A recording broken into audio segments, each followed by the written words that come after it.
Hello, and welcome to another episode of Business Expansion Tips with your host, Kanika Vasudeva. Now, today I have Mohib Moses with me, and he is regarded as one of Australia's most authoritative figures in the field of channel management. You know what? He's been doing sales for about 40 years, and that's why I thought it was worth talking to him. Now, Mohib, welcome to the show. Thank you very much for having me. It's delightful to be here.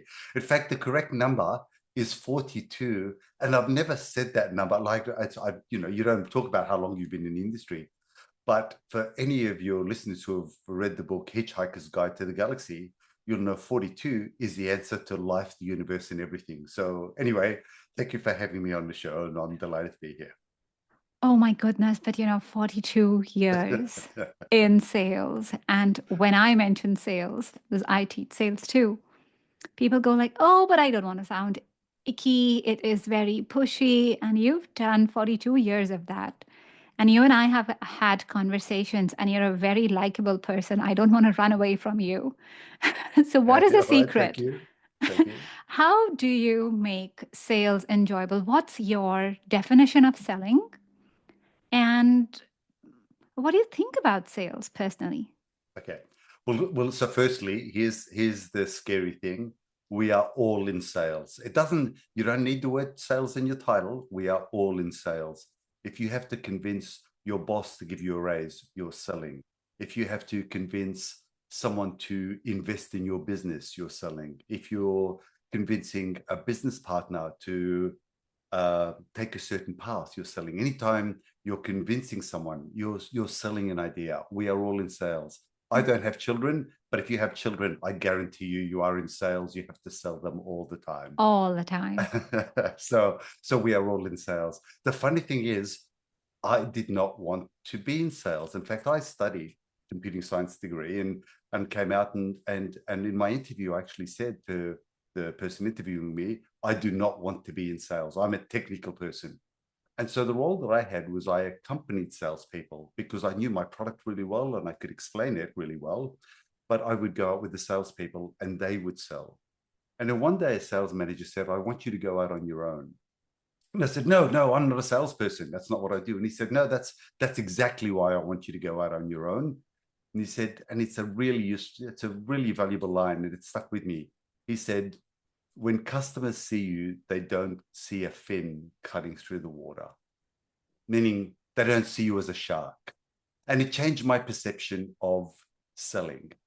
Selling is not about, you know, going out and getting a number and hitting a quota. That happens if you do your job right. That's the result. That's not the job. The job is uncovering the customer's problem, working out how you can help them, presenting your solution or product or service in a way that's compelling to them and they buy it. But it begins with the customer and their problem, not with your number. You achieving the number is the result of you doing your job well. Absolutely. I think very well said. And what do you think around selling? So you've been doing this for so long. Are there things that can happen before the sale? How can you prime the sale and make it go better? Okay. So you mentioned right at the start that I'm involved in channel management, and you'll notice the name of the company is Channel Dynamics. So for people who aren't comfortable or don't really know what that means, it means selling through someone. So rather than me selling directly to a customer, I've worked for companies that sell through a distributor or a business partner or a solution provider to the actual person who buys the technology. So what I've done really well over my years is leverage my channel to help me grow my business. If you think about any software product, if most technology or software hardware, you Salesforce, don't, Zoom, whatever. Yeah. yeah, well, you don't buy it, for example, an HP notebook from HP, you buy it from a reseller or a dealer or an integrator or whatever. And that's what I mean by a channel. And so if you have a very effective channel strategy, then your partners create opportunities for you, and that's where leads come. And there's obviously direct sales as well. But one of the things that I've been really successful with is building relationships with partners. And that means having an agreement with them where they make a margin on your product, you educate them on how to sell your product. And so that's where a lead usually for me comes from, through my business partners. Now, more recently, I've been involved much more in helping companies that are direct sellers. And so in that instance, you have to do much more with things like social media and LinkedIn, and, and uncovering opportunities that way. And I know that's your area of expertise, so we'll talk more about the area I focus on, but I know my strength is not uncovering leads on my own. That's not what I do particularly well. There are people who do that much better than I do. What I'm really good at, and we'll talk about this later on, is converting those leads into sales. But the first Mhm. part, as you quite rightly pointed out, is you've got to get a lead firstly. And I know the area that you focus on is how do you use LinkedIn and social media and so on. So I could probably learn something from you on how to uncover business. I mean, what do you think are the things that people should be doing to uncover leads to begin with? Thanks for giving the stage to me. Well, I think for every person that's coming in, sometimes, especially small business owners, when they're starting out, the focus can just be on, okay, I've got to get the lead. And then they're trying to do too much on the sales call. Whereas for the customer, the experience begins a lot earlier. It begins when they've seen the content with you. It begins the first message that you've sent to them, whether that is through LinkedIn, whether that is through email, whether you've sent a text to them. And so, what I educate my clients to do is really deep dive on your customer rather than trying to process them through AI or just bulk messaging. Really get to know your customer. And even your first messages can be really customized to them. Then, once you have opened the door of conversation, then it's a lot more unpacking what is it that they want rather than you selling. So, we never pitch directly. We always try and understand what do they want, because they might want something really different than what you have in mind, but let's discover what they want. And I think that's where I wanted to Mhm. deep dive today as well, because what you are doing in the selling conversations is a lot of what I'm teaching people to do in the conversation part as well. Because this is such a beautiful place to understand your customer, to be able to serve them better, and also in that process, warm them up, get them ready to buy so that by the time they come to the sales call, it's not a decision around, oh, should I buy or not? But rather the decision is, oh, I am buying. Let's just get very clear on the solution that I'm getting. Okay, so actually, a question for you though. Do you find, because this is the thing that I find really interesting, is so many people don't realize they're in selling. So I mean, the fact that they even say, I need to, find new leads, that alone, you know, differentiates them, I think, because there's so many people who just, I have a great product, I have a great solution, people will find me. And of course, you and I know that's in today's world, that's becoming harder and harder. But you've hit on sort of the key element, which is you've got to understand the customer. They've got to feel like you know them and you know their business. There's actually a phrase that I use, which is your customers care more about how much you know about them than they care about how much you know about your product. And Absolutely. and there's not many people I think who think that, they think as long as I need to know my product really well. And I don't. I think that especially in today's world, and with the growth of AI, when customers can find out more about your product or your service before they even contact you, that human element, the questioning skills, the genuine understanding of the customer, I think that's what will separate salespeople today, not product knowledge. Absolutely. And I wish that there could be a different term for salespeople, because I think sales just has a connotation. But like you point out, we get sold all the time. Every single thing that I'm using right now, there has been a purchase there. So it is sales. Yeah. Actually, a sales manager of mine years ago, and I think this is true. He said, "Nothing happens till somebody sells something," and I've always loved that phrase. It's kind of stuck with me over the years, but Exactly. yeah, Exactly. I think the shift that needs to happen, though, is eh, from that traditional sales marketing side, where sales was this icky thing that, I'm going to push my product or service onto you. But it's no longer that. It's more understanding what does the customer want and hey, let's serve them better. Because at the end of the day, whatever we use in our lives, it is sold. We just want to have a better product that suits our needs. We're going to buy a coffee machine, we're going to buy softwares to do things for us.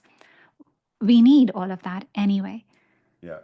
How do you do that selling then? Because where it becomes more consultative and relationship based, what's the best hack, perhaps? So okay, so it's all about questions, asking more questions, but more importantly, this I know that what I'm going to say sounds really silly, but listening to the answer. And the reason I said that sounds silly is because I see this a lot in sales where you ask a question and you're busy thinking about your next question, or when the customer says something, you're busy thinking about how you'll refute that. Or if they say something that implies that there's an opportunity, you're busy thinking about how you're going to position your product. Yeah. And And do you find that even with the questioning, we might be running actually our own stories in our head? So they say something, and I've already assumed something. oh, 100%, like halfway through it, and people interrupt and they go, oh, let me tell you what we do.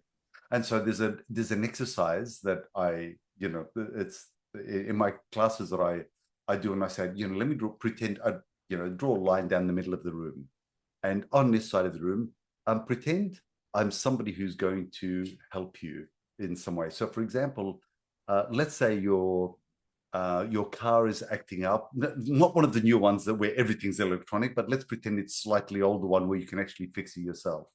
Pretend your car is acting up and you need a new part and you're talking to a mechanic. Um, would you tell them as much as you can about your situation or as little as you can? You, you tend to As tell much them a as you lot. can. Yeah, Yeah. because you want them to help you, right? Now let me just go over into this side of the line for a second. Pretend this time you're buying a car from a used car salesperson. Do you tell that used car salesperson as much as you can about your situation or as little as you can? Usually as little as you And can. that's how most people would answer. So if you see me as someone to help you, you share with me. If you think I'm going to sell to you, you don't.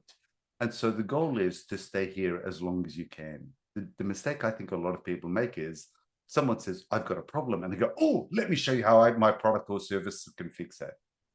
And what we want to do is to stay here and say, but tell me why. What have you done to fix it? Or if you don't fix it, what's going to be the issue? So you know, asking more questions to understand why it's a problem. What have they done to try to fix it? What would happen if they didn't fix it? What the consequences are of leaving it exactly as it is? Who else it impacts? Um, and try and what other not just who else it impacts, but what other departments or whatever. So in other words, any of the consequences of not addressing it. And only then when you feel like you genuinely understand the customer. Oh, and actually one really important thing as well. Most people, when they're asking questions, ask questions specific to their product. So if, for example, I'm selling a security solution, I ask you all the questions about breaches to your business and so on. I don't mean that. I mean genuinely understanding the customer because they're not buying a security. They didn't wake up in the morning saying, oh, I need to add new antivirus product. They're doing it to do something else. And it's that understanding of what their business does and what they're trying to achieve. That's what I mean by knowing them, not understanding what the opportunity is for you, but understanding what the customer is. And through that, Yeah. you'll understand what the opportunity is. And in some cases, it may be much bigger than you realize because you now know the business, not your tiny piece. Yeah, I love the part where you did the left side and the right side. That's so good. It's good to switch hats that way. I think what you're really trying to do there is one could be a salesperson trying to make a sale and going, hey, this is what I think. And so it's more in their head, they're doing all the analysis and they're pitching something. Versus the other picture is where the prospect is listening to it, but now their mind shifts a lot as they realize, oh, I have a gap. This is a solution that I need to fix. Yeah. And it's a completely different shift there. Yeah. Yeah. And I bring it also now to channel management part as well, Mhm. because there can be opportunity lost. Like in your security example, let's say if I was selling a security software, the person has not woken up thinking about antivirus. But if that's all that I think about, then that is all I can sell to them. Yes. But then your partnership within the channel with other people also means that now you can give them a broader suite of products. And so, yes, the person has probably not woken up thinking about security software, but they might have another problem that because of that partnership, that partner can provide to them, which will include security. Yeah.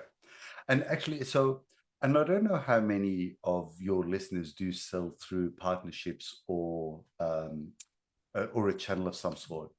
But what's really important when you start to sell through a channel, and this is really the biggest differentiator, if I'm selling directly to the customer who's going to use my product, I talk about why my product or service will help them, whether it'll improve their efficiency or whether it'll reduce costs or improve productivity or make something faster, whatever it happens to be, or more secure, etc. But in other words, it's directly related to what my product will do. But if I'm selling through a partner, that partner isn't going to use my product. They're going to sell my product to someone else who will. And so what's important to them is, yes, they need to know what the product does because they have to explain it to their customer, of course. But for them, it's, well, how do I make money out of this? Because that's the reason that they're in business, to buy your product, sell it, and hopefully add services around it to increase their margin. But that's the core reason why they do that. And yet most people selling through partners still talk about the product. That's a small part of it. It's actually, what's the business reason you would want to do this? So what's your investment you need to make in the form of training or new people or infrastructure or whatever it is? And what's the sale that you, or sorry, the margin and profit that you'll make, not just from my product, but from the services you add around it. And in some cases, your product may only account for a very small part of the overall sale. But so actually a great example, let's take a security solution. That security solution may be enabling the rollout of a brand new ERM or, CRM or ERP system, which is 10, 20, 30 times the cost of yours, and a whole lot of services that go to it, which again is where the money will be made. But your product may facilitate that, but it's a tiny piece. So understanding that what you're doing is enabling that partner to make money out of your solution. The product features aren't the things that are most important to them. Absolutely. I think you're hitting the right path. Now, my audience here is a lot of small business owners or solopreneurs at the moment. Okay. But Yep. the teachings of what you're saying in terms of channel management still applies, because the only way to scale up is through partnerships. And for all the business owners listening, that is very important. I get this sometimes, oh, but I am in this field. The other person is doing the same thing. And I say, no, go out, talk to them, be friends with them, because understand, A, you might be doing something differently. You will still learn from each other.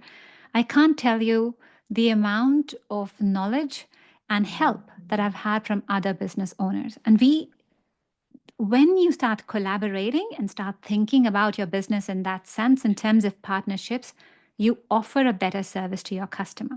For example, I'm a LinkedIn strategist. I work with people on their LinkedIn brand. Like, how do you get clients through LinkedIn? How do you position yourself through LinkedIn? I'm all LinkedIn. But my clients, once they're going through LinkedIn, they're getting more people, they might need an SEO service provider. Or even while they're with me, they're like, well, we also want to do this on Facebook, on Meta. And then I have partnerships with other people because now I can provide them a better service.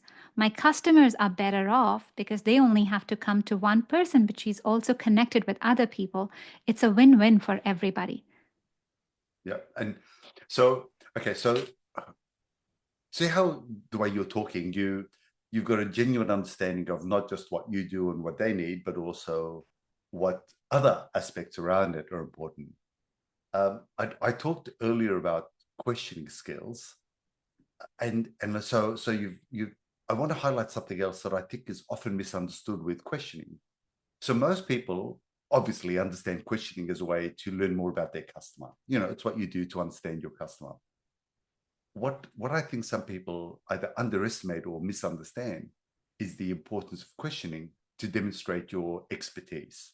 So, for Oh, yeah. example, if you're speaking with a customer, and let me try two slightly different, questions. For example, question number one is, what keeps you up at night?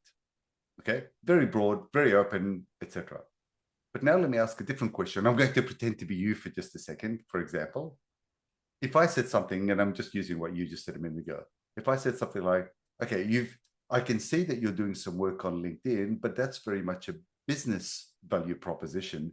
But your audience is much broader, which is Gen Ys and Gen Zs who, may be looking at, Facebook or Instagram. Have you got a social media strategy for that segment of your audience? See how that question is a much more valid, like Pointed it question. it demonstrates that you understand what they're doing and where their gaps may be. Because it's unlikely asking a question like, what keeps you up at night, is going to give you the answer of, well, we're really good on LinkedIn, but we're awful on Facebook. You know what I mean? I mean, it may, Yeah, totally. but it doesn't. What keeps me up at night could be my kids, could be so many other problems. And then you've gone on a whole another conversation. You haven't unpacked the real struggle. Yeah, and so I think we underestimate the value and importance of an insightful question to demonstrate your experience and also make the customer think, because that's really what they need. Because I don't know how much you use different AI engines, but all of them tell me how smart I am. Like every time do you know what I mean? Every time I say, they go, "Oh, what a clever idea! I'm so glad you mentioned that. Yes, let's do that." And what you really need is someone to go, "Hang on, what you just said makes no sense at all. Let me recommend something." Yeah, I actually asked ChatGPT to act as my business coach and tell me when I'm doing something wrong. Yeah. Like, give me solid advice. I don't need to hear, I am so good all the time. I know. So yeah, that's what people bring, is that judgment, that experience, that knowledge, which you get when you eyeball someone and you can tell something's not resonating or something is, and you ask them and you challenge them and you question where their reservations are. And that's what brings out the real information that's useful. I love that you're asking about questions because it is such an art, isn't it? A lot of people I know, they can spend the longest time in the struggle section and they're still talking. And I'm like, but why were you even asking the question? Can you illustrate some maybe mistakes people might be making? Like you already gave us one example. And how, if can they possibly correct and get to asking the correct questions and guiding the conversation forward in the right way? Okay. So why does somebody buy something? And it's because the value that you're providing them is greater than the money that they'll be spending. And I know that may seem silly, but it's, sometimes we get caught up with price, and people talk about price, but in reality, they're talking about value. There's actually, if you don't mind me going off a little tangent just for a second. Yeah, I don't know if you remember this. I'm going back, gosh, many, many years when there was a drought in Sydney. And a friend of mine and I decided that what we might do is get water tanks to in case there was another one. He investigated and then he came back and said it was going to cost him $1,500. And he decided he wasn't going to buy it, even though he thought it was cheap. He went, it's a lot cheaper than I thought, and he didn't buy it. It was going to cost me $6,500, which I thought was more than it was going to be. And I ended up buying it. And you think, why would someone who thinks it's expensive buy it and someone who thinks it's cheap doesn't? And when we analyzed it, it's because for him, all he could think of was, it'll save me $10 a month. And if at that rate, it'll take me 4 years to get my money back. It just didn't make any sense. I'll just live with it. Whereas for me, we had a really big garden. And if we let that garden die, it would have cost way more than $6,000 to rebuild it, because the trees were quite established. And so I come back to, if you looked at the price and what we said, which is expensive and cheap, you would think I would not buy it and he would. But the difference was I could see more than the value out of that. And so that's what we're trying to uncover, really. We're trying to uncover, well, what's the value? And so one of the most useful questions you can ask when you've presented something is to say, So look, you've heard me talk about what we do and our offer, etc. I'm just curious, what is it that you liked about what we did? What is it you didn't like? Or what are your reservations? Mhm. And that's effectively a qualification question. It's clarifying whether they see value. If somebody says, uh, look, I think you have a good solution, that's not very compelling, is it? Mhm. But it gives you the opportunity at that point to say, okay, so you obviously there's something that's not quite resonating with you. What's, tell me where the hesitation comes from. And if it's a strong objection, don't answer it straight away. Say, actually, okay, that's interesting. Look, do you mind if I give that some thought and come back to you? Unless, of course, you obviously have an answer, then do that. But what you want is you want the customer to feel comfortable. They can tell you that if there's a hesitation, and you'll think about it and come back to them. Because if as soon as you say, you know, here's my objection, and they jump in and go, oh no, that's whatever, then they go, okay, so I can't actually tell you what I really think, because every time I do, you'll just tell me why I'm wrong and why your product's still the best one. So it comes back Also, to this, it comes back to this genuine. I, I genuinely want to understand, and I want to see how I can solve the problem you've raised. Sorry, you're about to say something there. yeah, I was saying that if the person or if the salesperson is speaking more in the call, they're speaking. I Yeah, would rather say that it should be the prospect who's speaking more in the call, because the more you can make them speak, then they are understanding the shift that has to happen. But otherwise, that's where sales gets pushy. If you are the one pushing, you're just simply imposing your opinion on someone else. Your job as a salesperson is to make the other person realize or come to the understanding that they need you, if that is truly the case. yeah. No, absolutely. Actually, I don't know if you do. So, whenever I have a conversation with someone over Zoom or Teams or whatever, I have a product called Fireflies, which is an AI tool that transcribes it and summarizes and so on. And I think a lot of people are starting to do that now. One of the nice things that it does at the end in their summary, it lets me know two things. It lets me know the percentage of time that each of us spoke, and the speed, as in words per minute, that each of us spoke. And what I'm looking for is two things. One, and you hit the nail on the head, that they spoke more than me. And then the second one is that our cadence is similar, because uh, you create a connection with someone if you have a similarity in cadence and style. Like and you see this often as well, I think, especially with anxious or nervous, young salespeople. They'll come in and say, so how was your weekend? And the person goes, oh, pretty good. Now, if you're paying attention, the person's not into chit chat, they don't want to talk or whatever. But this, somebody who's a bit anxious will speak, and they're speaking at a much faster pace, in a completely animated manner. And you can't build rapport with someone if there's no cadence, no similarity in your style, in your in the manner in which you speak. Now, I'm not saying I want you to be disingenuous or be someone you're not, but all of us have a range. How you speak to your grandmother is different to how you speak to your colleague, is different to how you speak to your dog or your children or your friends at a bar. So I don't want you to be anyone different, but what we tend to do is use this much of our personality. What I want people to do is to start using that much of their personality, and using the bit that's most suitable to whoever their audience is. Ah, I love that. I think you're such a treasure trove, Mohib. And I know you've written your book as well. It's getting some rave reviews. There are other people who are wanting to buy it in bulk and then distribute it across their company, across their conferences. Tell us more about your book.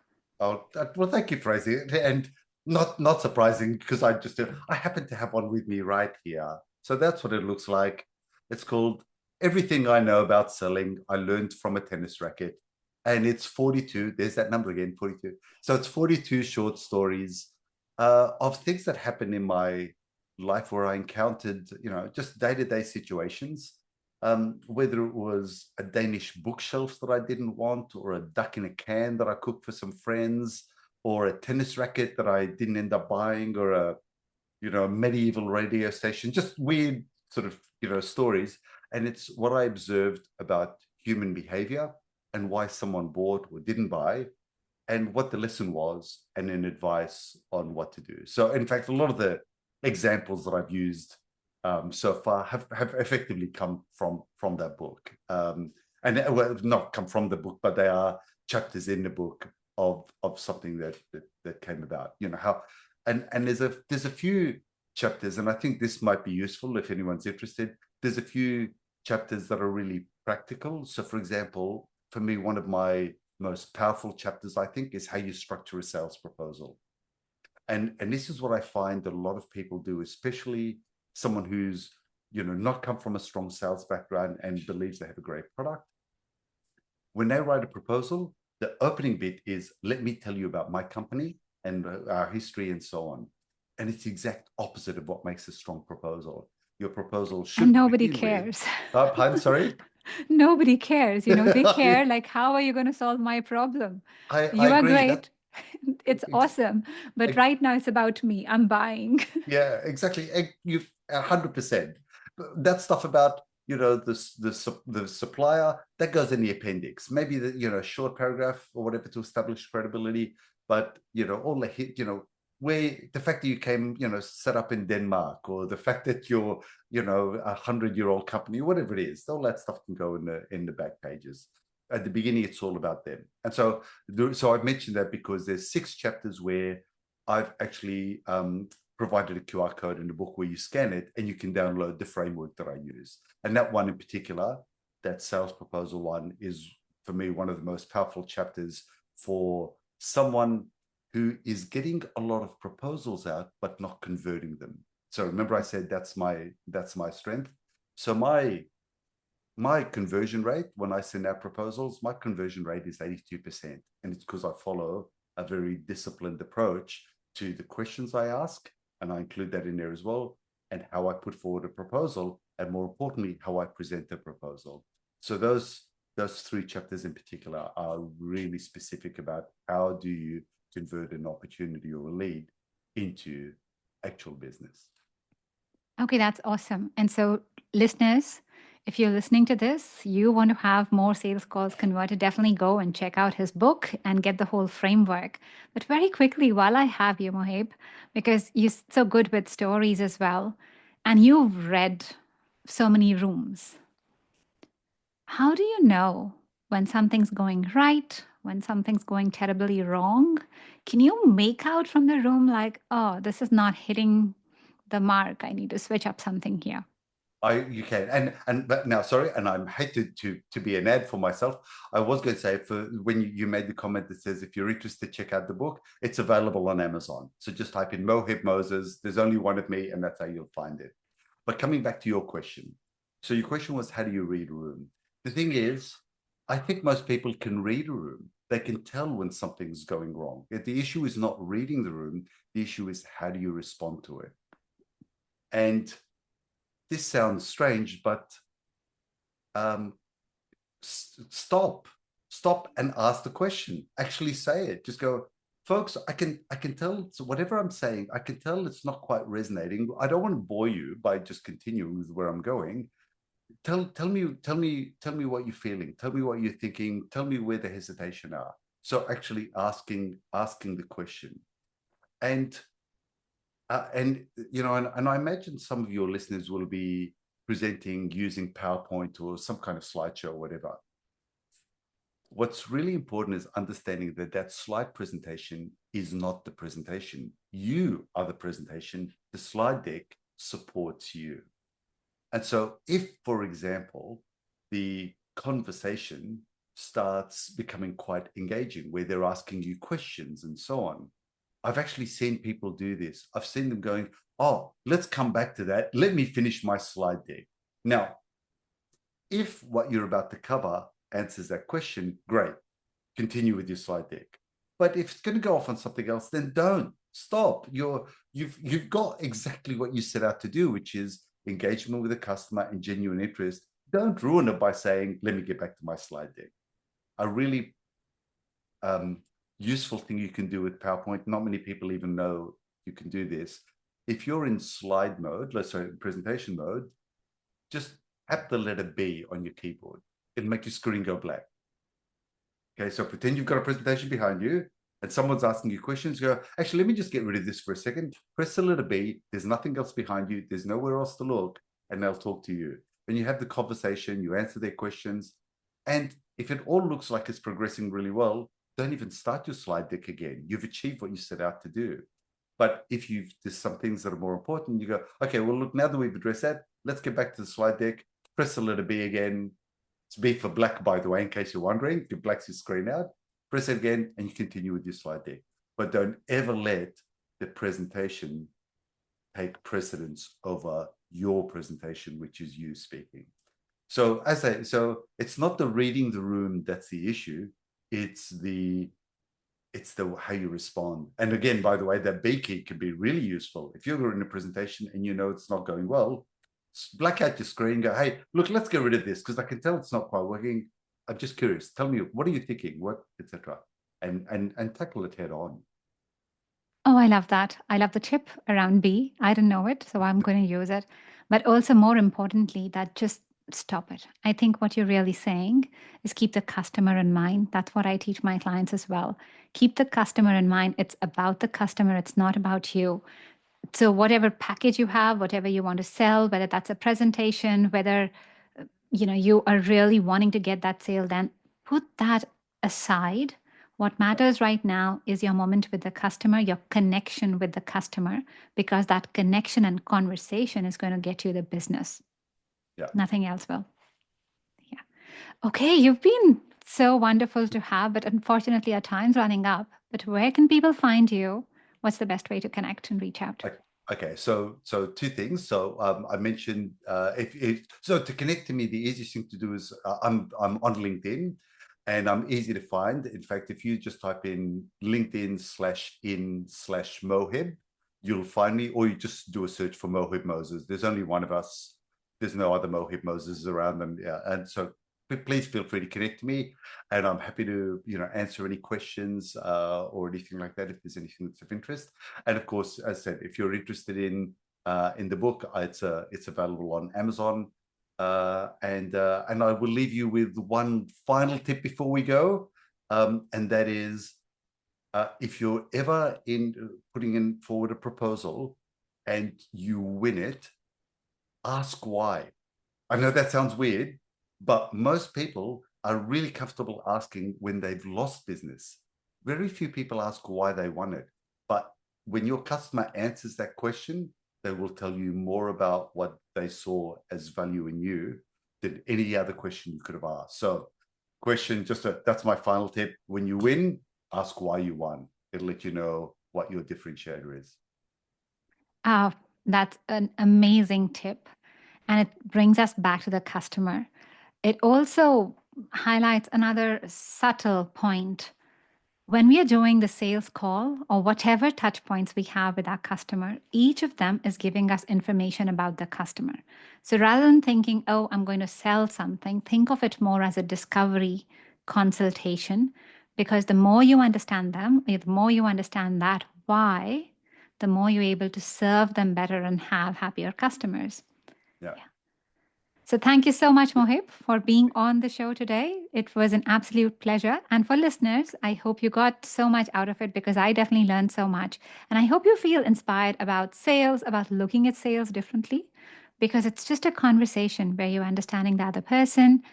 And it is something we all need. It's more about service, it's more about consultation and relationship building. So I'll leave you with that. I'll see you next week with another episode. Thank you. Thank you. All right.